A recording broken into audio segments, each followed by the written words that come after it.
Bonjour à tous, bienvenue à cette nouvelle émission du combat spirituel. Aujourd'hui, nous voulons regarder un nouveau sujet, possession, mais aussi délivrance. Délivrance, c'est très important pour les chrétiens qui sont pris avec ces problèmes. Et aujourd'hui, nous voulons parler délivrance avec le pasteur Badé. Bonjour, pasteur Badé. Bonjour, Michael. Donc, nous avons vu au cours des émissions précédentes multiples facteurs qui ouvraient la porte aux démons. Et est-ce qu'on pourrait mentionner aujourd'hui, en débutant, d'autres facteurs significatifs, justement, qui peuvent nous exposer aux démons?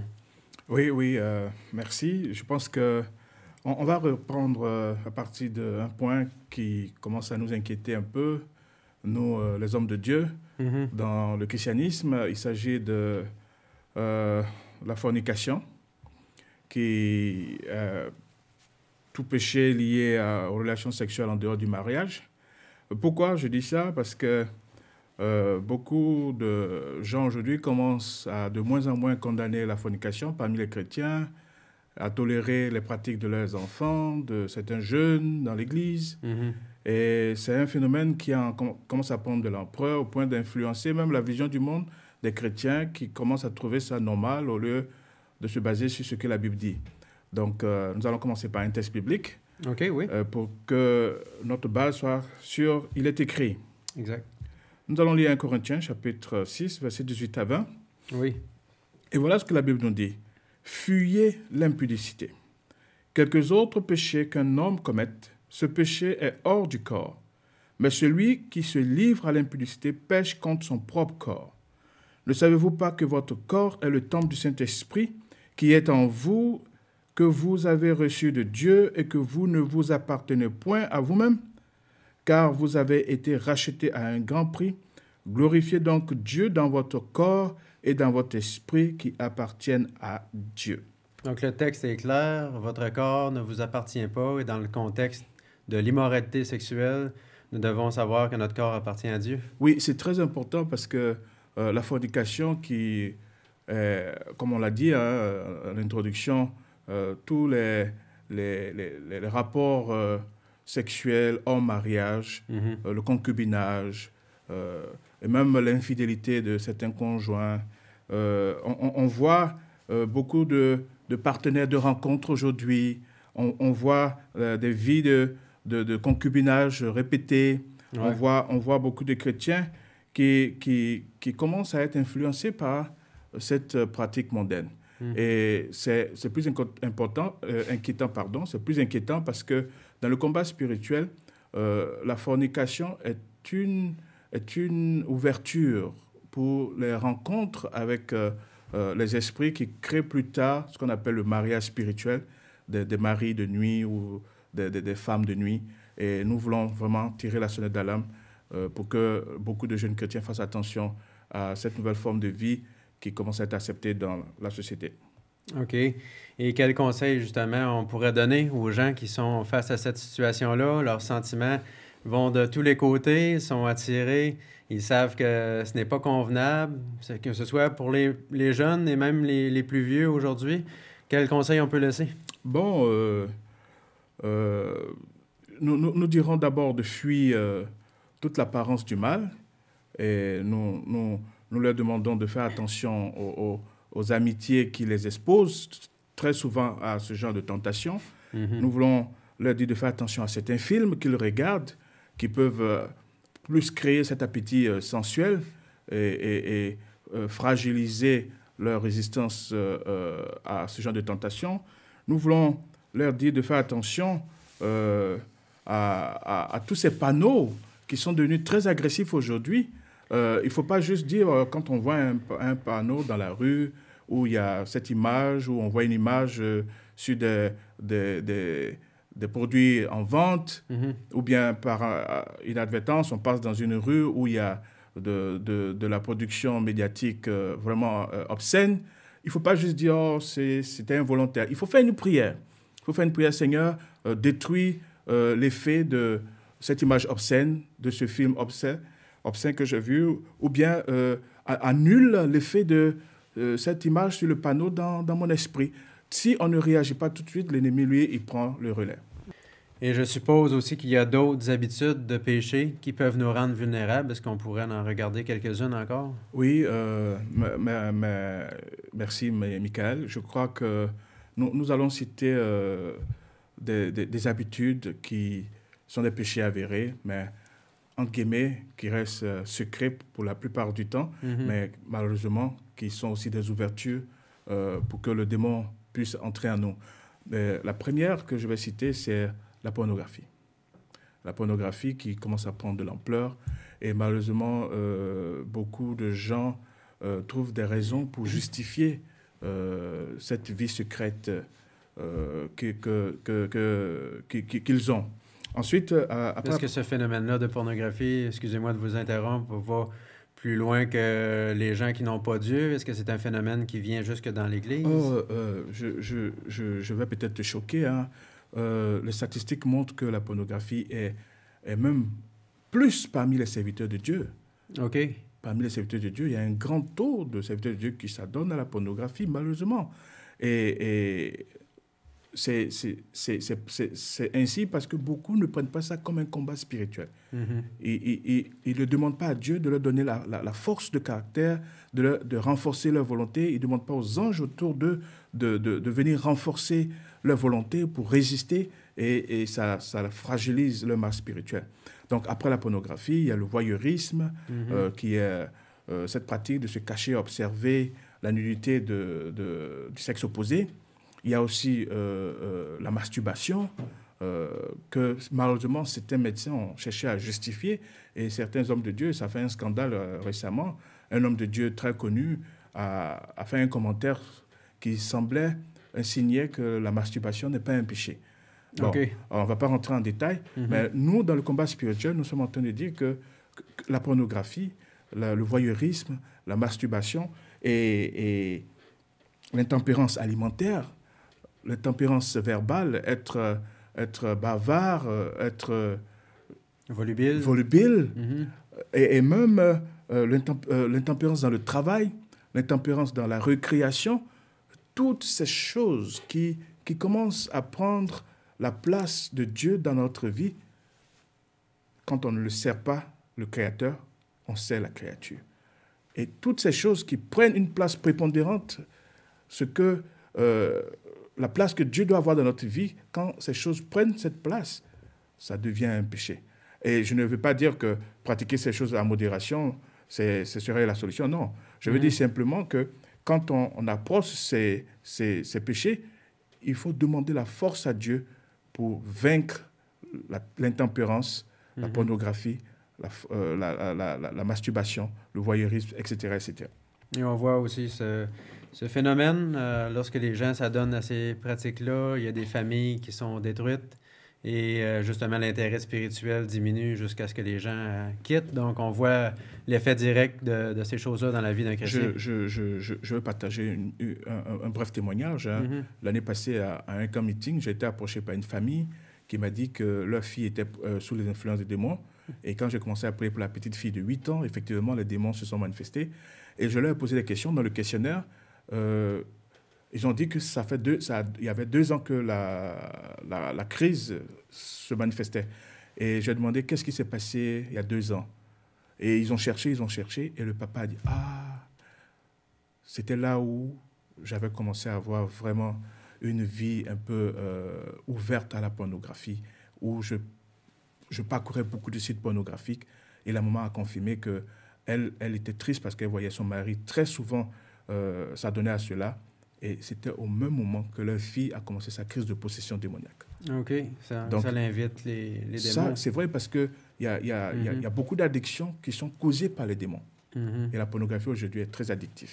OK. Et je suis sûr qu'il reste certainement plusieurs facteurs qui peuvent ouvrir la porte aux démons, mais notre sujet d'aujourd'hui est aussi délivrance. Donc, j'aimerais qu'on puisse s'attarder à la délivrance. Comment est-ce que, comme chrétien, on peut se sortir de cette mauvaise position? Merci, ça c'est la partie que j'aime. Amen. Et notre Dieu, notre Seigneur est tout-puissant. Et nous voulons dire aujourd'hui qu'il y a de l'espoir, quel que soit le vice, quel que soit la dépendance, quelle que soit l'addiction que vous avez, il y a de l'espoir. Il faut juste avoir le réflexe du combat spirituel. Ouais. C'est-à-dire, quand vous sentez la faiblesse, demandez à un ange de vous soutenir dans votre volonté. Donc, premièrement, il faut identifier le mal. OK. Souvent, certaines personnes s'adonnent à ces pratiques à cause d'une malédiction dans la famille. Vous voyez, certaines possessions sont involontaires. C'est à cause de liens ancestraux, à cause de pactes ancestraux. Et la Bible dit, par exemple, dans Exode chapitre 20, que la malédiction va jusqu'à 4 générations. Mais la bénédiction va jusqu'à 1000 générations. Et Satan est tellement légaliste qu'il s'accroche à ce que la Bible a dit. Et souvent même, il veut tricher avec Dieu et aller plus loin que 4 générations. Donc, il faut d'abord identifier la malédiction dans sa famille.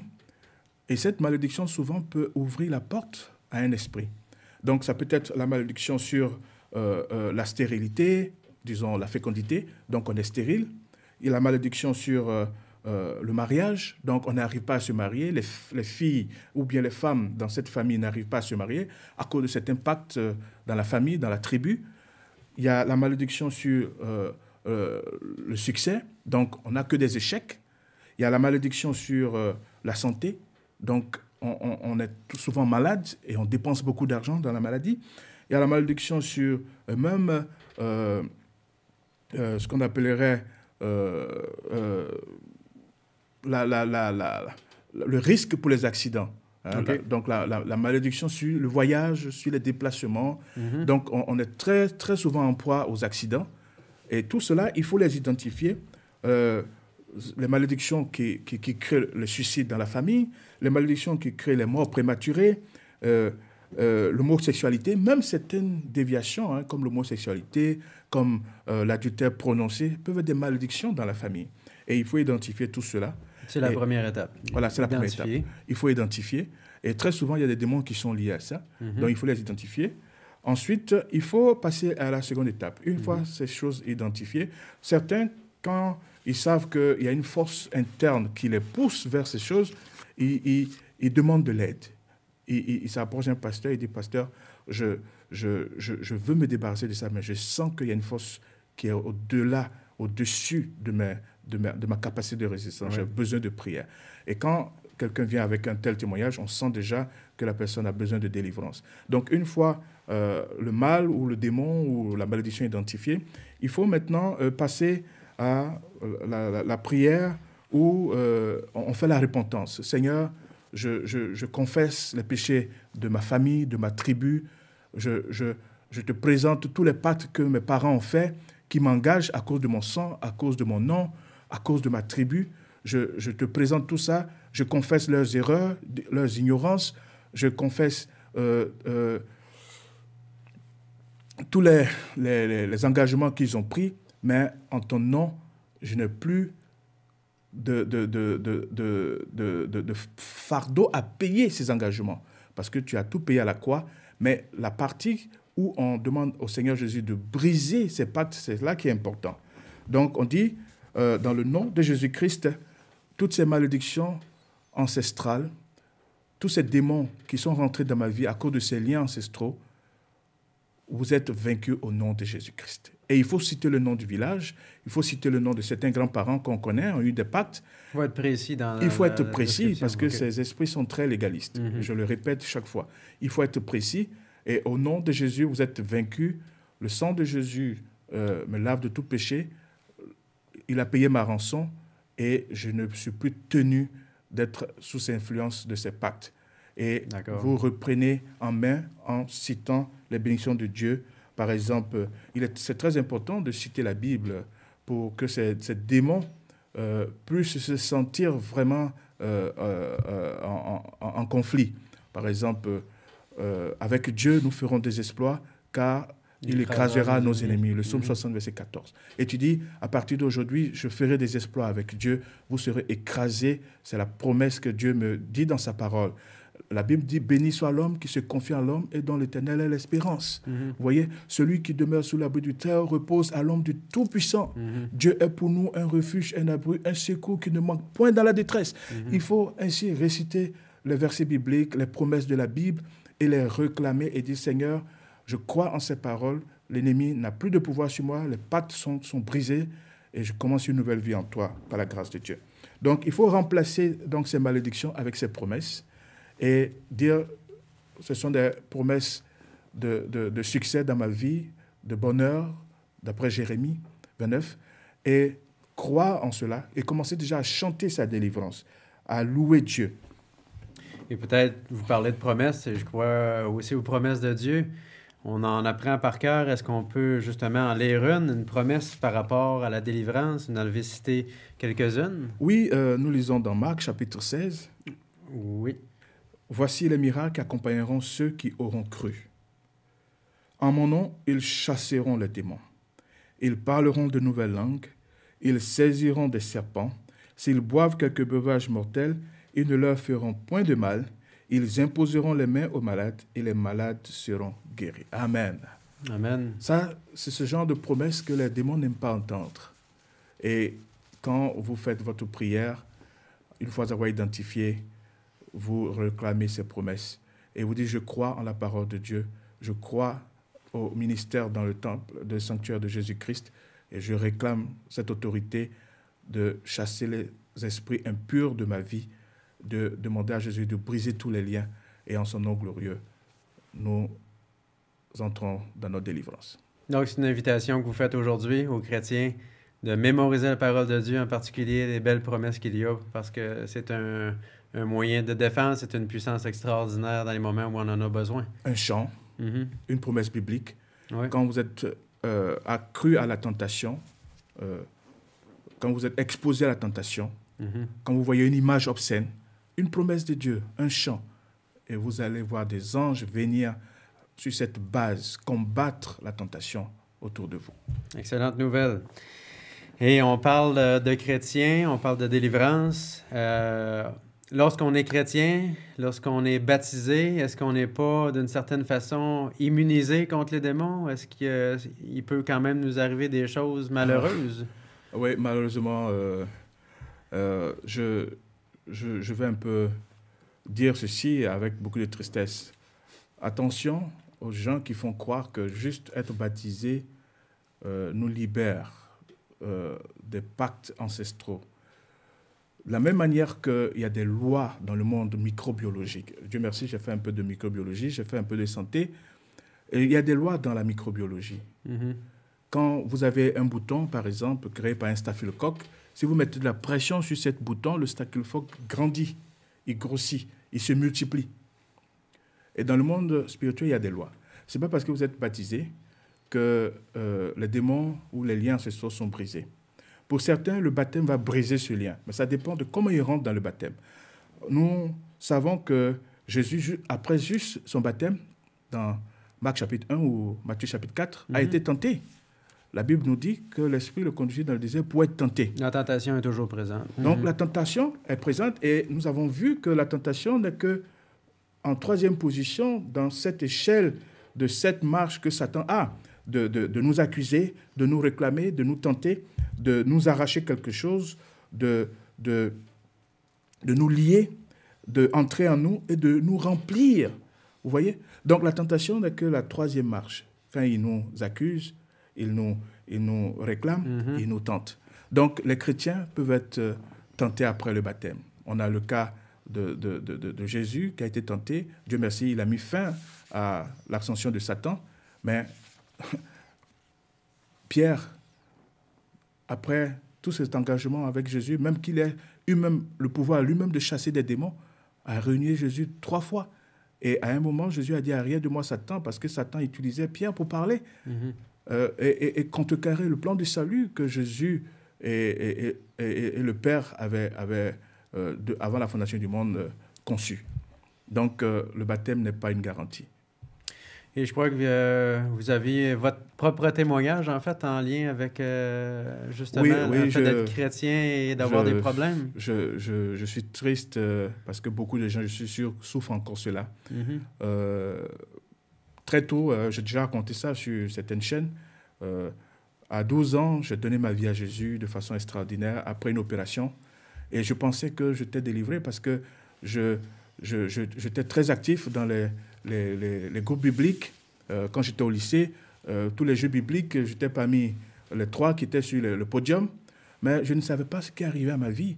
Il y avait une malédiction qui suivait ma famille dont je n'avais pas conscience, que je n'avais pas évalué, je n'avais pas identifié. Et je me suis rendu compte que mon premier examen scolaire au primaire, j'ai échoué. Pourtant, j'étais parmi les meilleurs de ma classe. J'étais même le premier de ma classe. J'ai échoué à mon examen scolaire.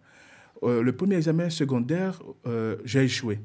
Pourtant, j'étais parmi les meilleurs de la classe. Le troisième examen secondaire, pour finir mes études secondaires, j'ai échoué. Et là, j'ai dit non, il y a quelque chose qui ne va pas. Je ne peux pas être parmi les meilleurs de ma classe et échouer à 3 examens. Et ma tante m'avait une fois soufflé que il y a un esprit au village qui certainement te veut quelque chose. Et je fais mes recherches. Mon père, mon grand-père, mon arrière-grand-père, surtout mon arrière-grand-père et mon grand-père, avaient un pacte, avaient un masque qu'on appelle le gant. Et ce masque avait promis succès que si les premiers garçons l'adoraient, le servaient. Donc on devait porter ce masque. Et ce masque était très violent. Il pouvait casser, faire tomber des arbres quand il sort. Et parce que mon père n'a pas suivi la promesse, le pacte de ses parents, ce masque a détruit sa vie. Mon père n'a jamais pu rien matérialiser dans sa vie. Il nous a bien élevés par la grâce de Dieu. Il nous a donné beaucoup d'amour pour le Seigneur. Mais mon père est resté presque inachevé dans son parcours. Et quand j'ai pris conscience de cela, j'ai fait la prière. Tout esprit de ce masque gant de mon village Gouempleu, tu es vaincu au nom de Jésus-Christ. À partir d'aujourd'hui, ce pacte est coupé. Je ne pourrai plus être lié à ce pacte. Je demande au Seigneur Jésus de détruire ce pacte. Et à partir d'aujourd'hui, ma vie sera une vie de succès. Et j'ai fait tout un rituel reverse dans mes prières. Et je vous dis, après cette prière, j'ai été reçu à un examen très sélectif. Sur 46, on n'était que 2 admis. Et j'étais parmi les 2 admis. Okay. J'ai eu une bourse pour faire ma licence. J'ai une bourse pour faire ma maîtrise. Et j'ai 2 bourses pour faire des doctorats. Donc, tout a changé. Ma délivrance a été prononcée une fois j'ai identifié le mal. Et j'ai fait la prière qu'il fallait. Et les esprits se sont sentis concernés parce que j'ai nommé le masque, j'ai nommé mon village. Et il faut être très déterminé dans ce genre de combat pour avoir sa délivrance. C'est une bonne nouvelle. Merci pour ce témoignage-là. Alors, ce que j'entends, c'est qu'en tant que chrétien, on doit toujours demeurer sur nos gardes parce que les attaques sont de partout. Oui, nous devons avoir une vie d'obéissance. C'est très important. Il ne faut pas négliger. Si Dieu te dit de commencer à être végétarien, il faut commencer. Il ne faut pas lutter avec la voix de l'esprit. Si Dieu te dit de commencer à jeûner, il faut commencer. Il ne faut pas lutter avec la voix de l'esprit. Donc, il y a d'abord l'obéissance qui est personnelle. Ensuite, il y a l'obéissance au principe de Dieu. Les 10 commandements. Tu aimeras ton prochain comme toi-même. Que le soleil ne se couche pas sur notre colère. Il faut obéir à tous ces principes bibliques. Et c'est très important. OK. Donc, et une vie, justement, de contrôle de soi. On parlait de tempérance, d'aller dans cette direction-là. Et il nous reste que quelques instants, mais une question très importante, les gens se posent. Parfois, on a des maladies mentales et parfois, la possession démoniaque peut être très proche. La ligne est mince entre les deux. Comment s'y retrouver? Oui, aujourd'hui, la science a fait beaucoup de progrès avec la psychiatrie et beaucoup de maladies qui ont les mêmes symptômes que les possessions démoniaques sont aujourd'hui traitées par des professionnels de la santé. Certaines de ces maladies, comme la schizophrénie, l'hystérie, le dédoublement de la personnalité, la mélancolie, sont des maladies qui ont des symptômes similaires aux possessions démoniaques, où il y a par exemple des dépressions, des excès de violence, des hallucinations, etc. Ce sont des choses qu'on retrouve dans les possessions démoniaques.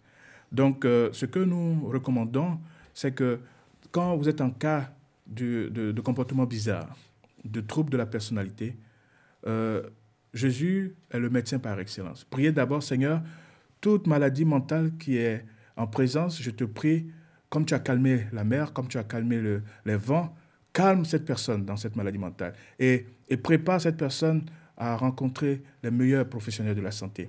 Et généralement, quand vous priez comme ça avec foi, la personne se calme. Et ensuite, vous continuez. Il faut toujours continuer.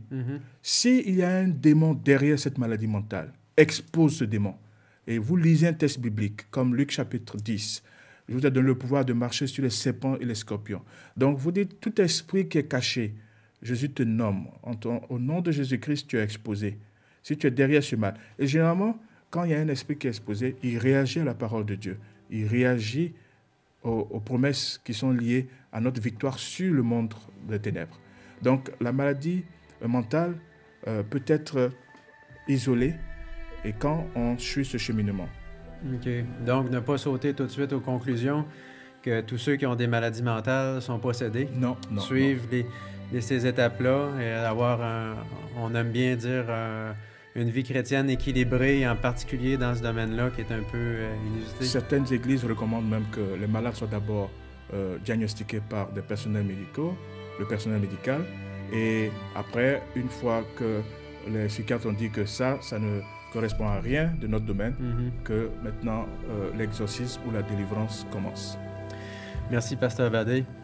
Chers auditeurs, c'est déjà la fin de cette émission sur la délivrance. Nous vous invitons pour la toute dernière émission du combat spirituel. Merci d'avoir été avec nous.